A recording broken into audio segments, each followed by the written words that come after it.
kesempatan hidup, bernafas dan bergerak untuk memuji dan memuliakan nama-Mu. Dan bersyukur juga karena Tuhan masih memberikan kami peluang dan kesempatan untuk terlibat dalam pekabaran Injil. Karena ladang-ladang sudah menguning, tetapi kami tidak punya kepekaan untuk melihatnya. Sehingga ladang-ladang yang sudah menguning, kemungkinan banyak yang sudah rusak, sehingga kami akan mempertanggungjawabkannya di hadapan Tuhan. Itulah sebabnya hari ini ya Bapa di sorga bersyukur, tepat hari ini kegiatan bulan misi Gereja Gema Injil Indonesia di tahun 2019. Kami akan ingatkan kembali, kami akan disadarkan kembali akan tugas tanggung jawab gereja yang sebenarnya di atas dunia adalah untuk apa? Adalah untuk memberitakan Injil kepada segala bangsa dan membawa banyak orang datang kepada Kristus. Terima kasih ya Tuhan Bapa di sorga, kami telah siap untuk mendengarkan firman-Mu pagi hari ini. Oleh karena Tuhan mengurapi hamba-Mu yang biasa dan sederhana ini, yang urapan yang baru dan segar daripada Tuhan. Taruhkanlah kata-kata firman-Mu dalam bibir lidah hamba, dan biarlah Engkau sendiri yang berbicara kepada kami sekalian dan bukan hamba. Kami berdoa untuk jemaat Tuhan, Tuhan buka hati dan pikiran kami sekalian untuk mengerti dan memahami firman yang berbicara tentang Engkau. Dan ajarlah kami duduk tenang menghargai firman Allah, sehingga firman Allah itu tidak berubah menjadi kutuk bagi kami, tapi justru menjadi berkat bagi kami. Terima kasih ya Tuhan, segala pekerjaan setan roh jahat dalam bentuk apapun yang mengganggu jalannya berita firman Allah kami usir di dalam nama Yesus, nyah dari tempat ini. Dan biarlah Roh Kudus mengambil alih pemberitaan firman Allah dari awal tengah sampai pada tamatnya, dan biarlah jadi di dalam kuat kuasa Roh Kudus. Terima kasih Tuhan, berbicaralah karena kami siap mendengarkan Engkau. Dalam nama Yesus Kristus firman Allah yang hidup, hamba berdoa. Haleluya, haleluya. Orang percaya berkata amin. Silakan duduk kembali jemaat Tuhan. Shalom. Puji Tuhan, kita bersyukur kepada Tuhan. Tuhan masih memberikan kita kesempatan dan waktu untuk ada hari ini memuji dan memuliakan nama Tuhan dan mendengarkan firman Tuhan di acara yang khusus, yaitu bulan misi Gereja Gema Injil Indonesia. Kiranya di bulan misi Gereja Gema Injil Indonesia ini jemaat dan kita sekalian disadarkan, diingatkan kembali apa tujuan Kristus mengutus kita di tengah-tengah dunia untuk melakukan sesuatu yang lainnya. Tapi Tuhan berkata gereja diutus ke dalam dunia untuk mengabarkan Injil, untuk pergi dan mencari menyelamatkan yang hilang. Kita sudah membaca firman Tuhan dari Injil Lukas pasal 19 ayat 1 sampai dengan ayat yang ke-10 dengan tema khotbah saya tidak jauh beda dengan tema bulan misi kita yang terpampang di atas kepala saya di depan saudara. Boleh baca tema yang di atas ini di kepala saya di depan saudara dengan suara yang kencang. 1, 2, 3 mulai. Mencari yang hilang. Sekali lagi. Mencari yang hilang. Lebih kencang lagi. Mencari yang hilang. Sekali lagi, lebih kencang lagi. Mencari yang hilang. Mencari yang hilang. Saudara yang terkasih dalam Yesus Kristus, dalam anggaran dasar rumah tangga Gereja Gema Injil Indonesia tahun 2016 pasal 5 dia menjelaskan 6 maksud dan tujuan Gereja Gema Injil Indonesia. Tetapi saya hanya akan menyebut 3 saja berkaitan dengan kebaktian bulan misi kita pada pagi hari ini. 3 hal ini. Yang pertama adalah Gereja Gema Injil ada untuk memuliakan Allah. Amin. Kita berkumpul untuk memuliakan Allah. Yang kedua, Gereja Gema Injil ada untuk memberitakan Injil di antara segala bangsa, di antara bangsa Indonesia, segala bangsa sesuai dengan amanat agung Tuhan Yesus. Dan yang ketiga adalah mendirikan dan membina jemaat. Dari keterangan ini saya berkesimpulan bahwa orang-orang PKI yang sudah diselamatkan berkumpul bersama-sama dalam satu persekutuan untuk memuliakan Allah, dan selanjutnya pergi melaksanakan tugas tanggung jawab pemberitaan Injil, dan hasilnya dibawa kembali ke dalam gereja untuk dipersiapkan dan diperlengkapi dan diutus pergi untuk memberitakan Injil. Gereja Gema Injil adalah gereja misioner atau yang dahulu dikenal dengan istilah sending. Artinya yang diutus, artinya yang disuruh pergi, bukan duduk diam tinggal di tempat. Saudara, saya harap saudara tahu asal usul nama Gereja Gema Injil itu dari mana. Pada masa Abes Simpson, orang-orang sering membangun gereja dengan memakai pola Raja Salomo dalam perjanjian lama. yaitu membangun gereja dengan pola yang mentereng, pola yang megah, pola yang mewah. Tetapi ada Simpson yang tertarik pada pola yang lain, yang lebih sederhana, yaitu pola kemah sembahyang, seperti yang didirikan Musa di padang gurun. Walaupun keadaannya serba sederhana, tapi ada Simpson percaya bahwa Tuhan juga berkenan ditemui, walaupun tempatnya sederhana. Simpson percaya bahwa Kristus akan datang kembali ke dunia ini setelah semua bangsa mendengar Injil. Sebab itu yang paling penting bagi Simpson ialah penginjilan dan bukan pembangunan. Ia berpendapat lebih baik dana yang ada dipakai untuk mendukung dan mengembangkan pelayanan penginjilan daripada membangun rumah ibadah yang mentereng tapi mandul. Ini menjadi dasar pemikiran Simpson yang kemudian dia mendirikan 2 rumah ibadah yang disebut kemah, yaitu yang pertama disebut Broadway Tabernacle atau kemah Broadway, yang dibangun pada tahun 1876 di Amerika Serikat. Dan yang kedua bernama The Tabernacle of Gospel atau yang disebut kemah Injil, yang didirikan pada tahun 1888 di kota New York, Amerika. Saya sengaja mengangkat kisah ini, saudara-saudara, untuk sekedar mengingatkan kita tentang maksud dan tujuan sebenarnya dari gereja kemah Injil sebagai gereja misioner yang mengedepankan penginjilan. Masih ada api penginjilan yang telah dipaparkan oleh para pionir gereja kemah Injil di hati para vikaris, di hati para evangelis, di hati para pendeta, di hati jemaat Tuhan. Masih ada api itu di hati para mahasiswa teologi dan seluruh warga gereja kemah Injil Indonesia. Melalui kebaktian bulan misi ini, Tuhan mau mengingatkan kita semua akan maksud dan tujuan gereja kemah Injil, yaitu memuliakan Allah, mengabarkan Injil, mendirikan jemaat dari hasil penginjilan, bukan pindah-pindahkan jemaat orang. Ketiga aspek ini menjadi ciri sebuah gereja yang sehat dan normal. Tugas gereja misioner adalah sesuai dengan tema bulan misi kita, mencari yang hilang. Bukan salah kita membangun gereja yang megah, bukan salah kita membangun gereja yang mentereng, tidak salah. Tetapi kalau kita membangun gereja yang megah, harus sebanding dengan jiwa-jiwa yang diselamatkan. Siapa yang salah? Mari kita tanya diri dan kepada Tuhan. Kita semua harus pergi menginjil, memberitakan Injil, pribadi lepas pribadi. Dan kita harapkan dalam 1 minggu semua jemaat menginjil, sehingga minggu depan ketika worship leader bertanya ada orang baru, harus ada orang baru. Amin. Kenapa kita saja mau menonton di sini? Kenapa orang baru tidak ada? Samping lihat kiri kanan, coba lihat orang samping kiri kanan, saudara. Ada orang yang saudara balakan kepada Tuhan? Minggu depan kita harus dengar ada jiwa baru. 1 orang mau 1 jiwa minggu depan, maka kurang lagi 50 jiwa akan hadir pada minggu depan untuk kemuliaan nama Tuhan. Maka dengan sungguh-sungguh kita akan mengkaji dan merenungkan apa maksud yang terkandung dalam ungkapan Tuhan kita Yesus Kristus ketika ia berkata, sebab anak manusia datang untuk mencari dan menyelamatkan yang hilang. Ada beberapa hal yang akan kita renungkan bersama-sama. Yang pertama, ketika Yesus berkata anak manusia datang untuk mencari dan menyelamatkan yang hilang, ini menunjukkan bahwa Yesus tidak hanya duduk diam di tempat dan pandai berteori dan melemparkan tugas ini kepada orang lain, tapi Yesus sendiri bertindak untuk pergi untuk apa? Pergi untuk mencari dan menyelamatkan jiwa-jiwa yang terhilang dan tersesat. Gereja dipanggil dari kegelapan keluar dan pergi masuk dalam terang Kristus yang ajaib. Lalu mempunyai tanggung jawab yang besar, memberitakan Injil kepada segala bangsa, memberitakan Injil kepada segala makhluk, memberitakan Injil kepada setiap orang yang belum mempunyai kepastian keselamatan. Gereja bukan setelah diselamatkan diam di tempat, lipat tangan, pangku tangan, tepuk tangan, angkat tangan, turun tangan. Setelah pulang tidak ada kejelasan, setelah pulang tidak menjadi sesuatu, setelah pulang tidak mau sesuatu, setelah pulang tidak mau jiwa kepada Tuhan. Kita semua akan bertanggung jawab di hadapan Tuhan. Kita semua akan ditanya oleh Tuhan, berapa jiwa yang kau bawa kepada Tuhan setelah kamu menjadi orang Kristen.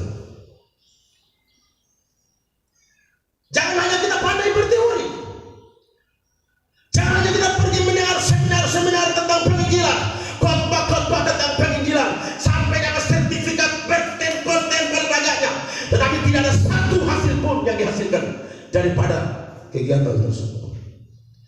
Pekerjaan Yesus Yesus selama 3,5 tahun di dunia ini adalah berjalan keliling memberitakan Injil dan menyelamatkan yang hilang, bahkan sampai tidak ada waktu dan tempat beristirahat, bahkan tempat untuk mengalas kepala pun tidak sempat. Yesus 3,5 tahun dia pergi keliling memberitakan Injil. Amanat agung berisikan perintah pergilah, bukan duduklah.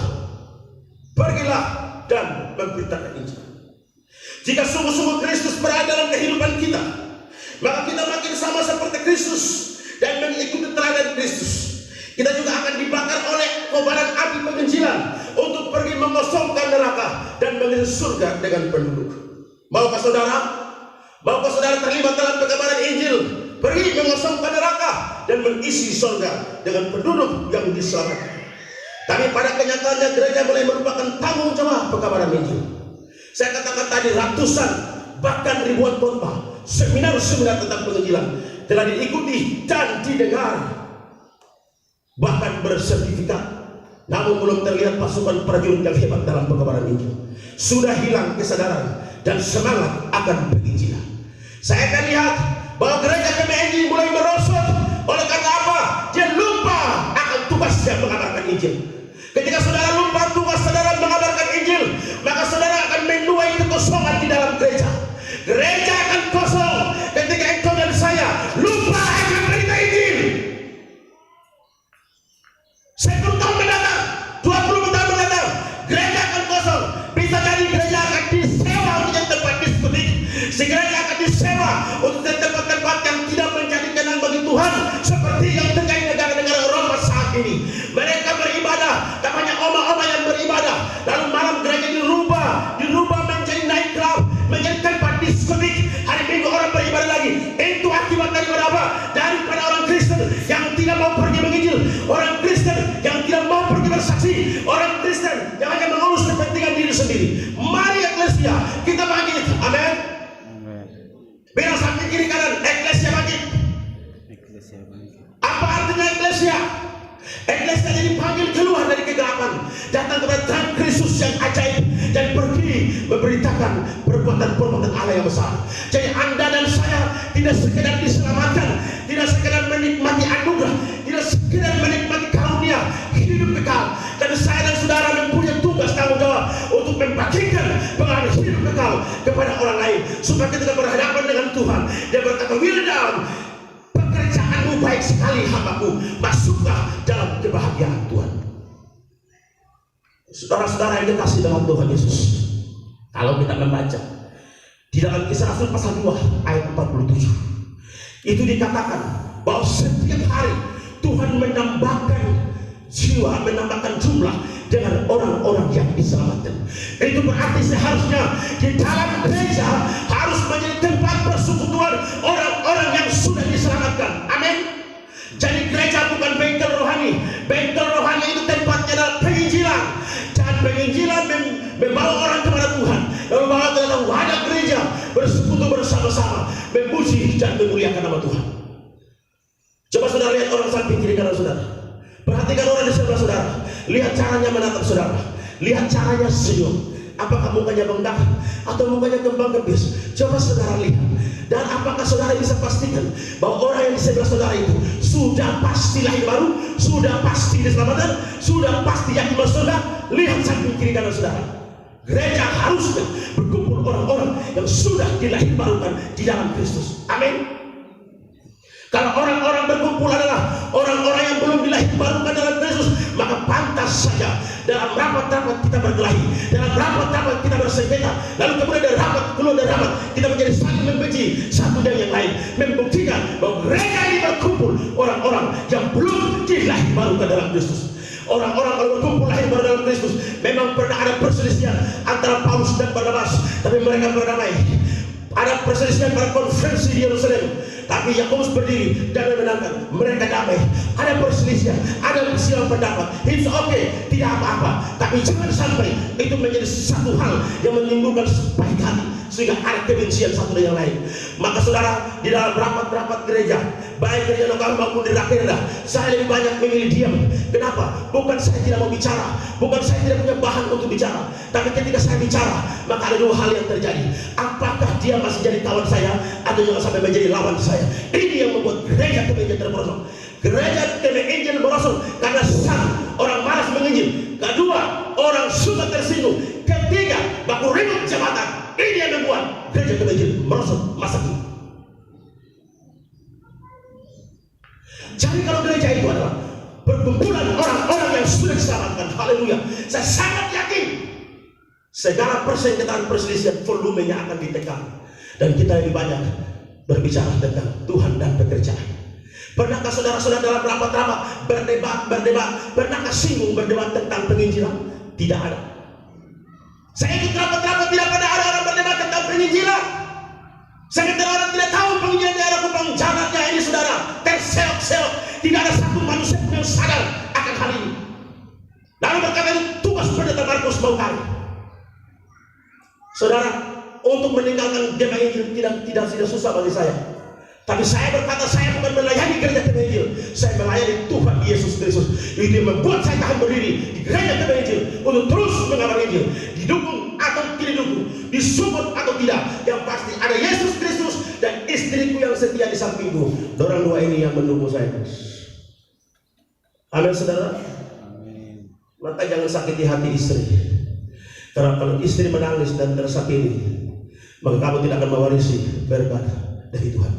Padahal kita berkata istri itu adalah teman pewaris dalam kerajaan Allah. Saudara-saudara yang kekasih dalam Tuhan, saya harus bicara ini karena apa? Bulan misi terjadi 1 tahun 1 kali, dan saya tidak peduli. Pulang ini saudara mau kasih makan juga baik, tidak juga baik, mau lempar dengan aku aja bodoh amat. Saya harus omong daripada Tuhan yang usir saya harus bicara saudara-saudara. Oleh sebab kita harus sadar gereja ini karena tempat berkumpul orang-orang yang sudah diselamatkan. Maka ini tugas tanggung jawab kita bersama-sama, karena masih ada jemaat yang terhilang di dalam gereja, masih ada vikaris yang terhilang dalam gereja, evangelis yang terhilang dalam gereja, mahasiswa teologi yang terhilang di dalam gereja, yang mempunyai pengetahuan Alkitab tapi kemungkinan juga bisa terhilang di dalam gereja.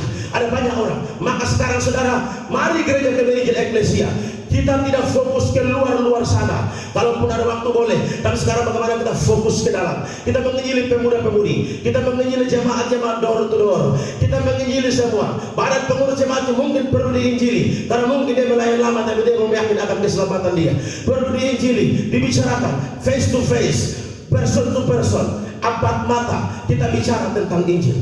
Jadi saudara, ibu-ibu terlebih, ibu-ibu ini kan cerewet semua, ibu-ibu ini tukang ngomong banyak. Maka pada waktu duduk telekutu, jangan hanya cerita masalah orang, jangan hanya menggosip orang, jangan hanya ngomong nama jelek orang, menceritakan hal yang tidak, sambil telekutu dan bilang, ibu kutu mati, tapi kalau kau juga tidak teman-teman, kau juga akan mati seperti kutu ini. Bicara begitu. Jangan hanya tahu cerewet saja, tahu orang pun nama saja, tahu muka bengkak saja, tapi tidak tahu memberitakan Injil. Ingat, jangan pikir kau istri pendeta, jangan pikir kau anak pendeta, jangan pikir kau cucunya pendeta. Tuhan tidak tanya di surga, hei Eni, baik pendeta kan? Jadi kalau begitu upahnya bagi dua, tidak ada. Saya bilang Tuhan, enak di dia, gak enak di gue dong. Tidak usah Tuhan, pindahkan dia ke tetangganya surga. Jangan merasa bangga saya anak pendeta, pasti saya masuk surga. Oh, tidak. Jangan merasa bangga bahwa saya sudah 30 tahun melayani, pasti masuk surga. Cek kembali dulu, betul-betul sudah memastikan keselamatan kita atau tidak. Jadi semua ini terjadi karena apa? Kita tidak pergi mengabar Injil. Lihat tetanggamu dan kabarkan Injil. Kita harap ada training, ada pelatihan penginjilan pribadi di tempat ini. Bapak seksi penginjilan bisa bekerja sama dengan komisi penginjilan. Kita beri menghubungi Bapak Gembala untuk kita mengambil satu waktu libur 3 hari full. Kita memberikan training penginjilan pribadi, bagaimana bicara dengan orang langsung terima Yesus.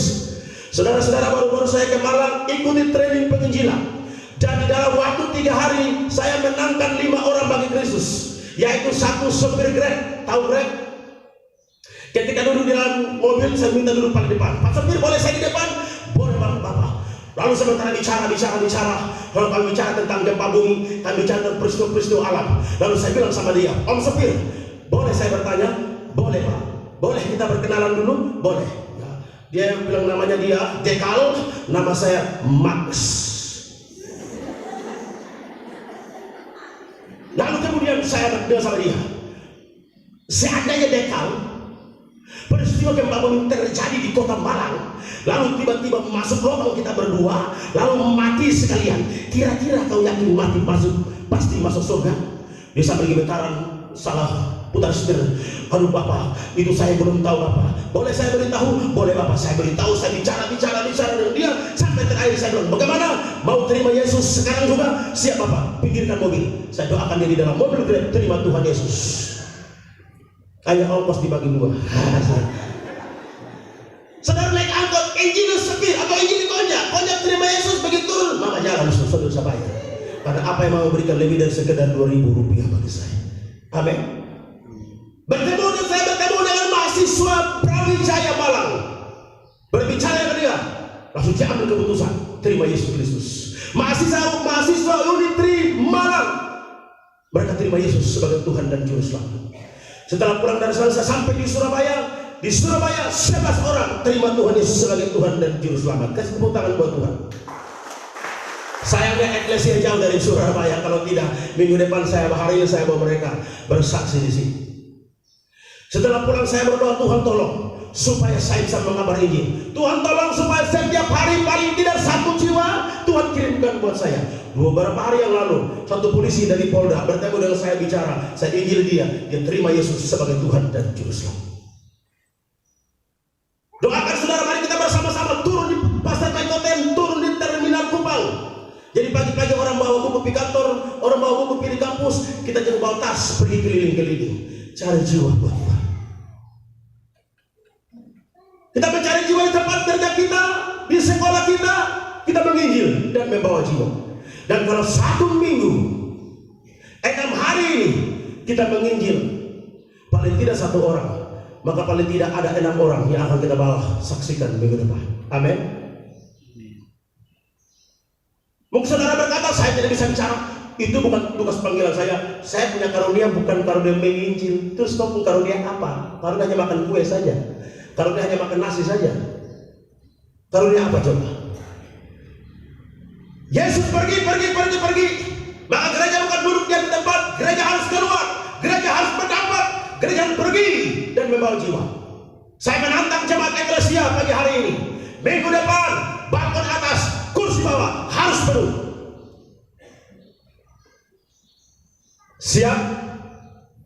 Siap?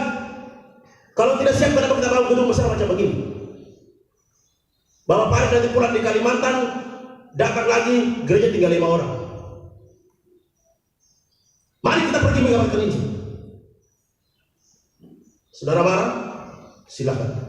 Yang kedua, ketika Yesus berkata anak manusia datang untuk mencari dan menyelamatkan yang hilang, maka dalam pandangan Yesus, Sakeus termasuk dalam kategori orang yang terhilang.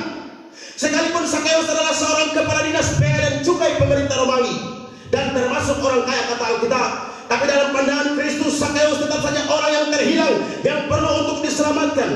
Jabatan dan kekayaan Sakeus tidak bisa menyelamatkan dirinya. Saudara-saudara yang kekasih, Alkitab dengan tegas mengatakan dalam Amsal 11 ayat 4, pada hari kemurkaan hartamu tidak berguna. Tuhan Yesus berkata, apa gunanya seorang memperoleh seluruh dunia tapi kehilangan nyawanya?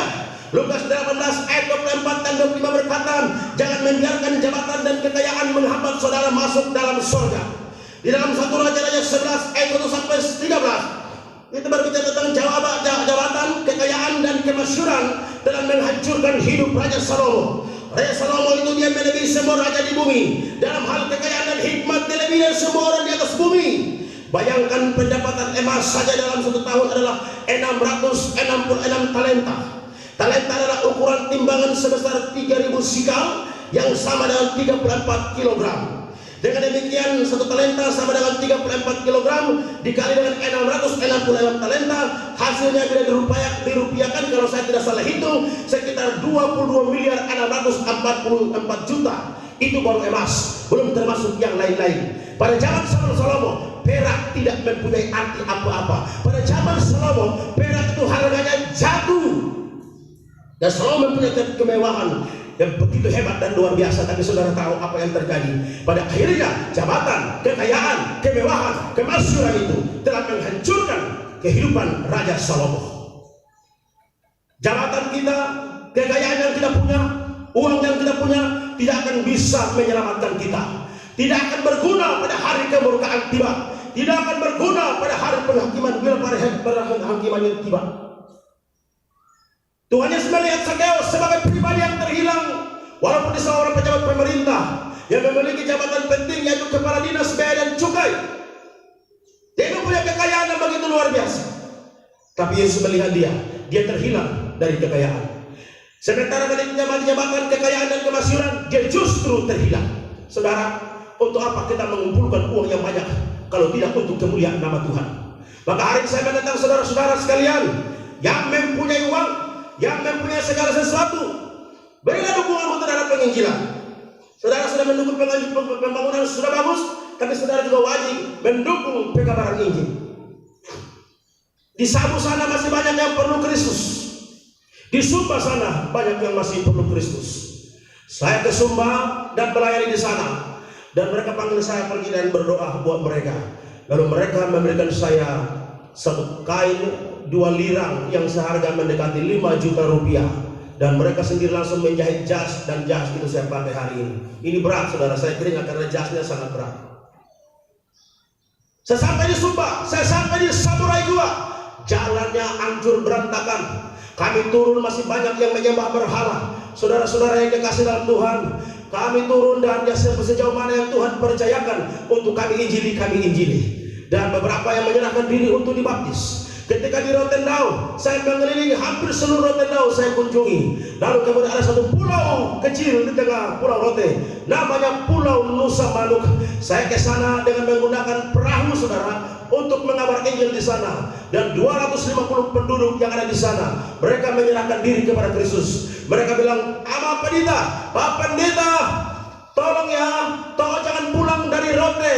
Kami minta supaya toh buka gereja di Nusa Manuk dan namakan Gereja Kemah Injil atau Nusa Manuk Pulau Kemah Injil." Mereka semua sudah sepakat. Dan kemudian kami atur waktu bagaimana pendekatan dan sudah oke semua. Lalu tiba-tiba saya diterbangkan kembali ke Kupang dan semuanya kembali seperti dulu lagi. Di Rotendau sudah ada 22 titik yang menjadi sasaran penginjilan yang saya jalankan. Dan saya percaya bahwa sampai tahun 2021 sudah ada 22 gereja Kemah Injil di Rotendau. Dan saya kerja keras setiap hari bersama dengan istri saya. Dia dalam keadaan hamil, kami pergi menginjil jam 2 siang, pulang jam 12 malam, melewati tempat-tempat yang angker, tempat-tempat yang kalau kami lewat ada nona menangis sendiri. Saudara tahu, Tante Kunti. Tapi saya percaya istri saya dibungkus dengan darah Yesus, tidak perlu pakai paku di kepala, tidak perlu pakai genua, karena Yesus lebih berkuasa daripada segalanya. Maka ketika anak kami lahir, semuanya cakap-cakap seperti bapaknya.